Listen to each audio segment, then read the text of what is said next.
Sveiki!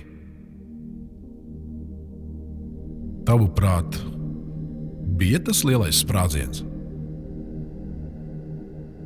Un vai eksistē melnais caurums? Paklau, mēs esam vienīgais zvaigznājs kosmosā.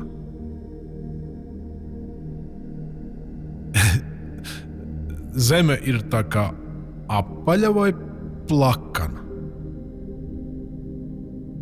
Kā tu domā, mums blakus ir vēl citas dimensijas? Tagad godīgi. Tu esi tas, kas tu esi? Vai tavs pievilkšanās spēks pievelk arī mani? Kāpēc, kad Zeme griežas, mēs tā kā nezaudējam pamatu zem kājām?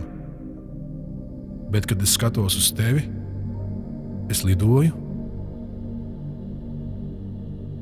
Kāpēc tas, kas tev ir zils, man ir debesšķīgs? Kāpēc dzelzceļa sliedēm nevar apiet apkārt, bet lepnumam var pārkāpt pāri? Un kādēļ, kad sniega pārsliņas krīt pašnāvībā, es esmu laimīgs tās noķert? Tavuprāt, vai otrā pusē zemeslodē cilvēki arī tic tai mistikai, ka braucot pirmo reizi pāri tiltam kaut kas ir jāievēlas? Bet ja kaut kur ir kosmiskā odiseja, vai ir arī dvēseles odiseja? Nu, kas tu esi? Odisejs vai Odiseja? Nu, kāpēc, kad viņš radīja pasauli, viņš to radīja šādu? Un kāpēc aplis vienmēr simbolizē mūžību? Kā tu domā?